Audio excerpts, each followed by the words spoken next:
Good afternoon প্রিয় ছাত্রছাত্রীরা। আজকে আমরা আলোচনা করব নবম শ্রেণীর গণিতের R1-এর 1 থেকে 5 পর্যন্ত প্রশ্নগুলোর সমাধান। প্রথম প্রশ্নটি হলো, বর্গমূলের দ্বারা √2-এর আনুমানিক মান 2 দশমিক স্থান পর্যন্ত নির্ণয় করো।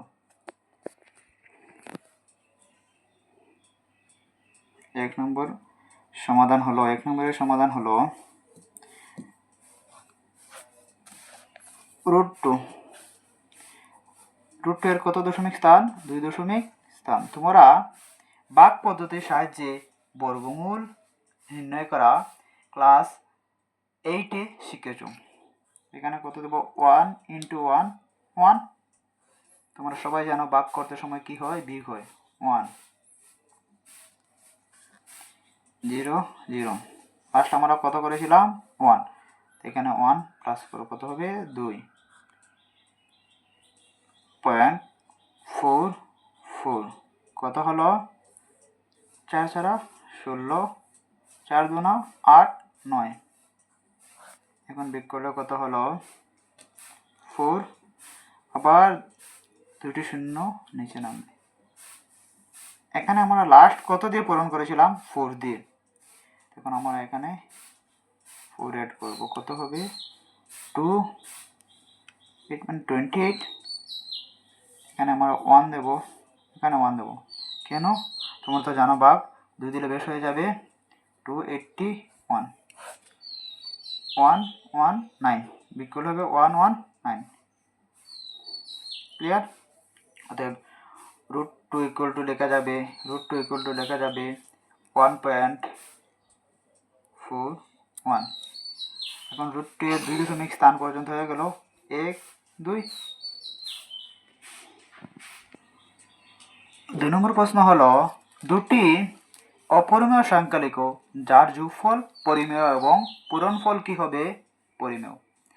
আমরা এমন দুটি সংখ্যা লিখব যে সংখ্যাগুলো হবে পরিমেয়, কিন্তু যোগ করলে আমরা পাবো যোগফল পরিমেয় এবং পূরণফলও পরিমেয় পাবো। আনসার যেমন ধরো √2, কেউ লিখতে পারে √3 -√3, কেউ লিখতে পারে √5 -√5। আমরা লিখলাম √2 and -√2।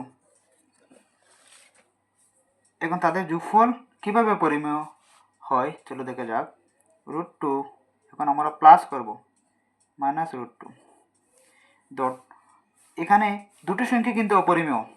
√2 plus minus minus √2 cancel, কত হলো? 0। তোমরা সবাই জানো 0 একটি পরিমেয় সংখ্যা। কি? পরিমেয়।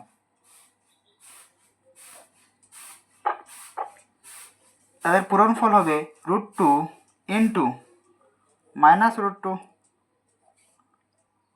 √2 স্কোয়ার ক্যান্সেল, কি হলো? -2। -2 একটি পরিমেয় সংখ্যা। পরিমেয় সংখ্যা মানে সবাই জানো তোমরা, যে সংখ্যাকে p/q আকারে লেখা যায়, তার নিচে কিছু নেই মানে 1 রয়েছে, শূন্যের নিচে কিছু নাই মানে 1 রয়েছে। আমরা জানি q ≠ 0। আমরা জানি লব কখনো 0 হবে না। আমরা জানি হর কখনো 0 হবে না। q মিন্স হর, লব 0 হতে পারে। এখানে 0 কি p/q আকারে লেখা গেল, -2কেও p/q আকারে লেখা যাবে। 3 নম্বর প্রশ্নটি হলো, সংখ্যা রেখার সাহায্যে -5 এবং 5 এর মধ্যবর্তী অখণ্ড সংখ্যাগুলো লিখো। তোমরা সবাই সংখ্যা রেখা ক্লাস 6 7 8-এ করেছো। তো চলো সংখ্যা রেখাগুলি আমরা সবাই জানি সংখ্যা রেখা কীভাবে লিখতে হয়। ঠিক মধ্যে 0, ডান দিকে সব সময় ধনাত্মক সংখ্যাগুলো, বাম দিকে সব সময় ঋণাত্মক সংখ্যাগুলো। আমাদেরকে বলেছে -5 এবং 5 এর মধ্যবর্তী, -5 এবং +5 এর মধ্যে। 1 2 3 4 5 1 2 3 4 5 0 1 2 3 4 5 1 2 3 4 5। মাইনাস তো বাম দিকে সব সংখ্যাগুলো কি হয় তোমরা সবাই জানো, মাইনাস। -5 এবং 5 এর মধ্যবর্তী সংখ্যাগুলো হলো -4, -3, -2, -1, 0, 1, 2, 3 and 4 মাইনাস আমাদের বলেছে মধ্যবর্তী মানে তাদের মধ্যখানের সংখ্যাগুলো, 5 এবং -5 এর মধ্যবর্তী সংখ্যাগুলো, মাঝখানের সংখ্যাগুলো। কি কি হলো? -5, -3, sorry -4, -3, -2, -1, 0, 1, 2, 3 and 4।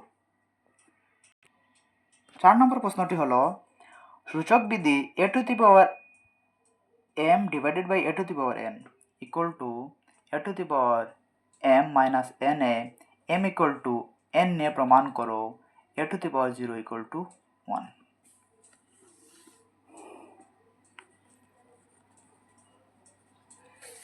given a to the power m divided by a to the power n equal to a to the power m minus n, আমরা এটিকে এভাবে লিখতে পারি a to the power m divided by a to the power n equal to a to the power m minus n। প্রশ্নের মধ্যে দেওয়া রয়েছে m সমান n বা n সমান m, তোমরা যেটি করতে পারো। আমি লিখলাম m এর এখানে কি লিখব, m সমান n বলেছে তো m equal two n, m equal two n প্রশ্নের মধ্যে দেওয়া রয়েছে। Since m equal two n or n equal two m, তো আমরা m যেখানে রয়েছে এখানে n লিখলাম, a to the power n,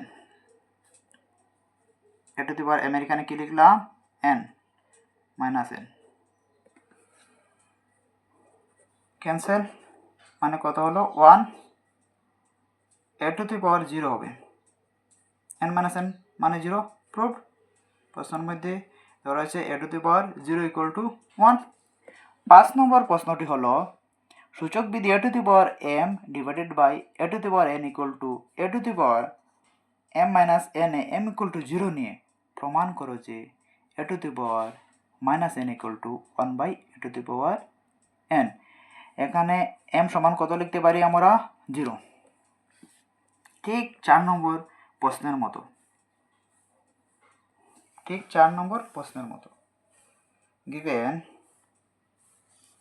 a to the power m divided by a to the power n equal to a to the power m minus n, আমরা এটিকে এভাবে লিখতে পারি a to the power m divided by a to the power n equal to a to the power m minus n। আমরা m সমান কি লিখব 0, কি লিখব 0, a to the power n, a to the power 0 minus n, a to the power 0 মানে তোমরা সবাই জানো কত 1, আমরা আগেও প্রমাণ করেছি a to the power মানে 1, a to the power 0 মানে 1, a to the power n equal to a to the power 0 minus n minus n, proof।